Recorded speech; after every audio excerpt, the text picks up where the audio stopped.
What's up, everybody? Trevor Sikkema here to talk to you about my recent mock draft that I just put out over at thedraftnetwork.com. My 4.0 version, a version that I had as a what I think will happen mock draft. And this is the first mock that I've done of that style so far this 2021 cycle. And it came with some picks that I was pretty excited to put together and some that I think could be pretty realistic. Let's start by talking about what I had happen at number 3 overall, which was the San Francisco 49ers. Yes, the 49ers selecting North Dakota State quarterback Trey Lance. Now, this is, of course, a trade up with the Miami Dolphins, who are currently picking number 3 overall. The San Francisco 49ers gave them a pretty big haul. Of course, the draft pick compensation can be changed depending on how you look at it, but there's a couple of first-round picks, including number 12 overall, where the Niners currently pick. But what it really did, and why I like this deal for Miami, is it gave a lot of capital in other years, 2022, and even a second-round pick in 2023.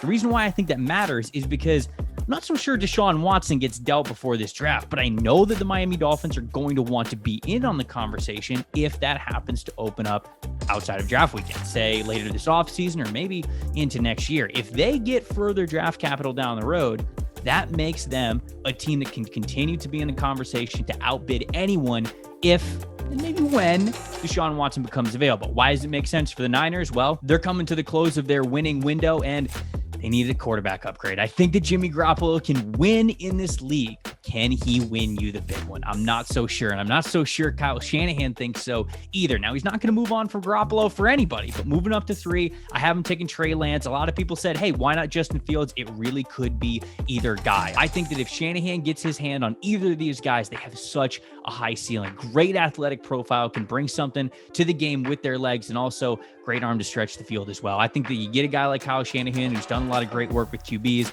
Either of these guys make a lot of sense at 3. Speaking of Justin Fields, let's talk about him next. Let's keep the quarterback connection going. I have him going number 5 overall to the Cincinnati Bengals. No, of course not to the Cincinnati Bengals. They have Joe Burrow.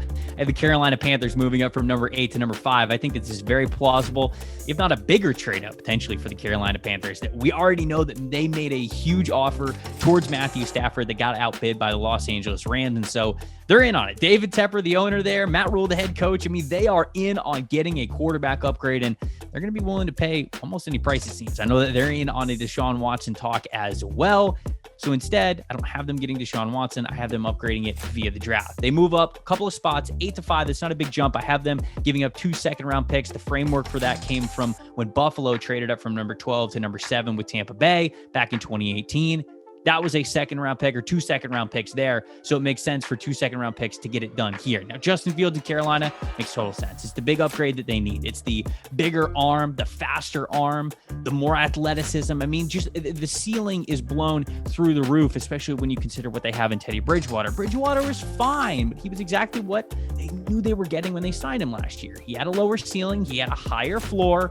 He was good for Matt Rule and especially Joe Brady, the young offensive coordinator, to have a guy who had done it before, who had familiarity with Brady during his time in New Orleans. That made sense at the time, but now it's time to upgrade. Going to get Justin Fields, which, look, I said this in the mock draft, some people are really going after his progressions, and I just think that that's not even the right way to say it. Does he need to speed up his process a little bit? Yeah, he does. He was surrounded with a lot of great talent at Ohio State. They were clearly superior to a lot of the opponents that they had in the Big Ten. It's going to be a jump for him in the NFL, no doubt about it, but it's not like he can't. It's not like these things are holding him back forever. It's going to be lessons that he learns, but man, he is an exciting NFL prospect, and he absolutely should be picked as a high investment.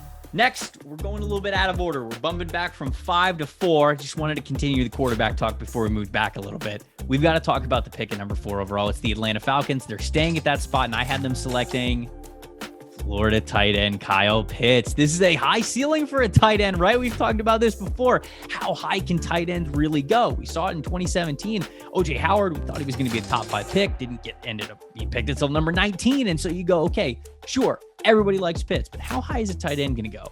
I think he's going to go really high. I don't know if he's going to make it out of the top 8, honestly. And when you look at the situation for the Falcons, yeah, they could take a quarterback. And at this point, Justin Fields was still on the board. And there's going to be a lot of Falcons fans who say, hey, go get that guy. Matt Ryan's not going to be here forever. But with Arthur Smith, this is his first time as a head coach, right? I don't think that he's going to, with his first draft ever and a top 5 overall pick, select a quarterback that's just going to be in the farm system maybe for 2 years. I think he's going to want to get a guy that he plugs in right away, that he can win games with and make Matt Ryan better, even better than he was last year, which is pretty dang good. You look at Tennessee's situation over the last couple of years. No team in the NFL played heavy personnel sets, that's multiple tight ends, more than the Titans over the last 2 years. They have Hayden Hurst in there. Now they can also include Kyle Pitts. And what we're seeing the NFL go towards is a lot of heavy play action. And when you do play action, you're normally having those heavy personnel sets where you fake the run and you try to sell it to the defense. You get them to overcommit. When you have tight ends that can also be threats in the passing game, this makes this even better. He is truly a chess piece. I know we say that a lot. We use that a lot in scouting, but a chess piece for what Arthur Smith has done in the past that is proven to be successful. He brings that to Atlanta right away.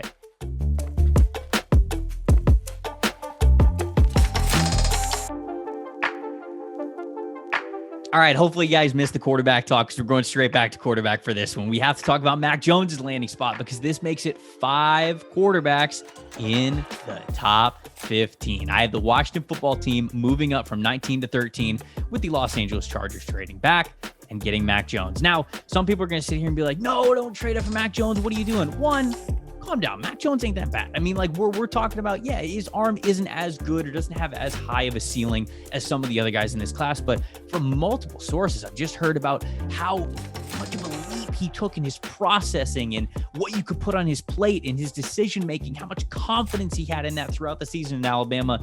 And that's extremely encouraging.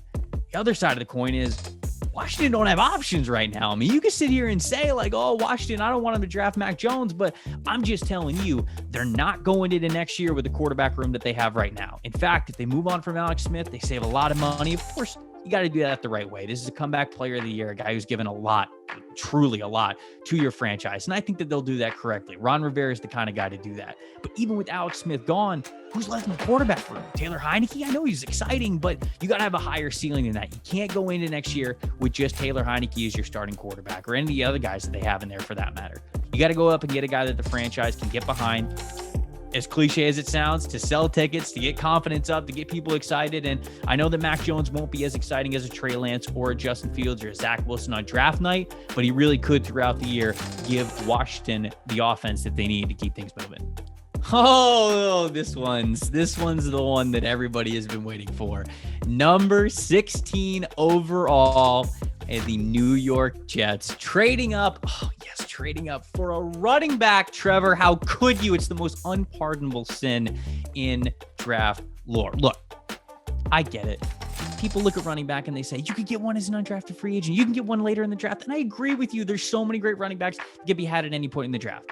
But Najee Harris is good, man. He is. The reason why I like him is because he can be a 3-down back. You can play him on early downs. You don't have to take him off the field. He's fantastic in pass protection as well as pass catching. He does so much for your team. And when you can keep a guy in there at all times, it elevates so much of what you do as an offense overall. Now, of course, the Jets roster, it's devoid of talent. And I'm getting rid of a couple of draft picks to move up from 23 to 16 to go get Najee Harris. And maybe that isn't the right call. I hear you guys. I'm not saying that you're totally crazy, but I'm just saying from a predictive standpoint, this move also isn't totally crazy. I can see a team doing this because I really do think that Najee Harris is going to go a lot sooner than people think. And if you just don't want any part of that, so be it. You have your right to think that as a fan. But I wanted to point out in this mock draft that Najee Harris, you can't just sit back and let this guy come to you in the draft. I just don't think it's going to happen. I think the NFL believes he's too valuable as a full-time running back that can take any kind of work that you put on his plate.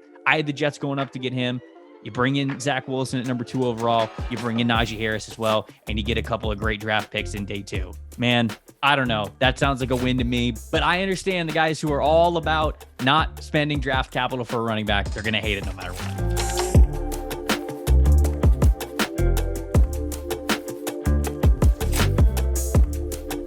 Last pick that we're talking about in the first round, it's a really good pairing. I'm not so sure this prospect makes it all the way to the Baltimore Ravens at 27, but if he does, Ravens are going to be sprinting up to the podium to select the USC offensive lineman Elijah Vera Tucker. The Ravens, when they were dominating the NFL a year ago during Lamar Jackson's MVP campaign, they were just running the ball down defense's throats. They were imposing their will on the ground, and Also led the league in rushing this year, but it wasn't as effective. It wasn't as dominant. I think a big reason why is, they were missing Ronnie Stanley at the beginning part of the year, but also I think a reason from that was the offensive line just wasn't as good. It just was not as imposing. So they really, when you look at it right now, they've got an interior need immediately. And Elijah Vera Tucker, as a former interior offensive lineman, can fill that need if they want to. But also, looking down the road, when Orlando Brown filled in for Ronnie Stanley, he got a taste of what it was like at left tackle. He was previously the right tackle, in which they thought that they were going to have two fantastic tackles for a long, long time with those young guys there. Orlando Brown has recently said, hey, I want to play left tackle. And the Ravens just signed Ronnie Stanley to a long-term contract, so it's not like he's going anywhere at left tackle. So if Orlando Brown really wants out, and the Ravens got to move on from him, they can also move Elijah Vera Tucker right to right tackle, and they can just plug him in there. It's the perfect prospect for the Ravens. Again, not so sure he makes it to this point, but in this mock draft he did, and the Ravens would be very wise to get this versatile offensive lineman here. Enter in the second round, and we start things off with the Philadelphia Eagles selection of wide receiver Amon-Ra St. Brown from USC. Aside from having probably the best name in the entire draft class, Amon-Ra St. Brown, I mean, come on, that's phenomenal. They get the wide receiver that they so desperately need. Now, at number 6 overall, I didn't have the Eagles taking Jamar Chase or Jalen Waddle or Devontae Smith. Penei Sewell was on the board, so I had them doing what I think Howie Roseman will do. And if Penei Sewell is there, he's taking them. If there's a QB craze at the top that ends up having Sewell slide all the way to them at 6, I think that's the way that they're going to go. And I think that, you can look at Andre Dillard, you can look at Jordan Mailata and say, hey, they've got upside at left tackle, but do you want to bet on upside or do you want to bet on Penei Sewell? Because I think the Eagles are going to want to bet on Penei Sewell. So it comes the second round. Now they've got to do their due diligence on the offensive weapons in the class. And I think Amon-Ra St. Brown is good for him. He could be a yards after the catch guy, something I think that was really missing from their offense, but he could also be a vertical threat for them. And so I think that 1-2 punch of what he could bring to the Eagles offense, that's really important. And it complements the Penei Sewell pick earlier. So I think that this would be a good pairing of pick 1 and pick 2 here for the Philadelphia Eagles. For my second pick in the second round that I wanted to highlight, we go back to the Baltimore Ravens. Their selection of tight end Pat Freiermuth out of Penn State. Now, we go back to that 2 years ago when the Ravens were having a lot of success. 1,400 receiving yards and 14 receiving touchdowns between their 3 tight ends at the time. Nick Boyle, Mark Andrews, and Hayden Hurst.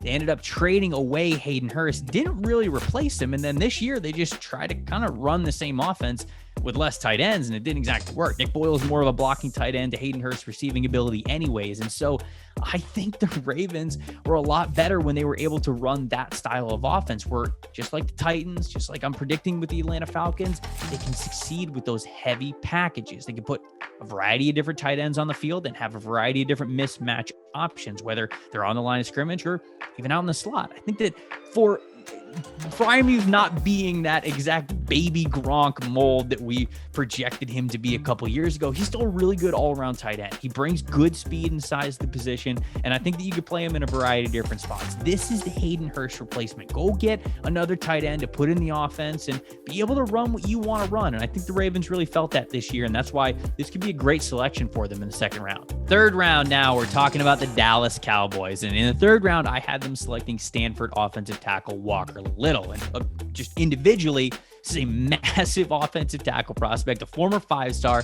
a top 10 recruit in the nation who he's had some injuries in 2019 that forced him to sit out most of the year that year, and he opted out in 2020. And so it hasn't been exactly what we thought the career would be for Walker Little. But this highlight is more about the total mock package here for the Dallas Cowboys, because they went with Patrick Surtain, first round, Christian Barmore in the second, and then got Walker Little in the third. This is win, win, win for the Dallas Cowboys. I don't know if Barmore makes it to them in the second round. Barmore could end up being a first-round pick, but man, it's just such a perfect scenario for Dallas the way that this board fell. Attacking cornerback early, because you don't want Trayvon Diggs to just be that cornerback one with not a lot of help, or at least equal talent on that other side. You need an upgrade there. So Patrick Surtain makes sense with the early pick, but then addressing defensive line, interior defensive line, especially with a good penetrating 3-tech guy, I think that makes a lot of sense. If Barmore's there, if Davian Nixon's there, I like both those picks for him. And then go offensive line. Why not? The offensive line was beat up, and we saw how badly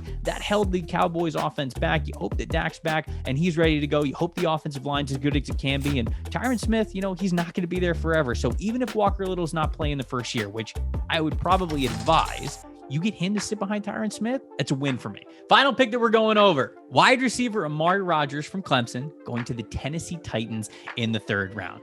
Titans could potentially lose over 200 targets between Jonnu Smith, Corey Davis, Khalif Raymond, and Adam Humphries.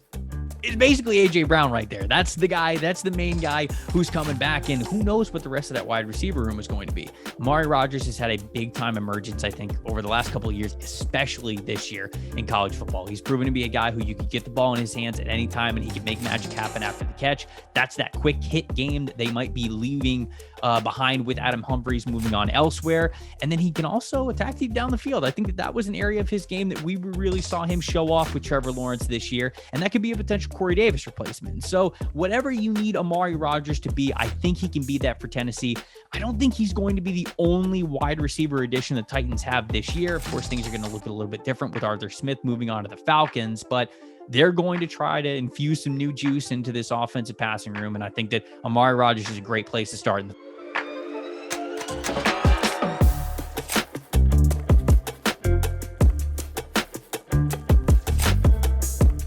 That's enough words from me on my own mock draft. If you guys haven't seen the full mock draft, you can do so right now over at thedraftnetwork.com. We've got all 3 rounds up. And after you look at it, no matter what team you root for, comment below.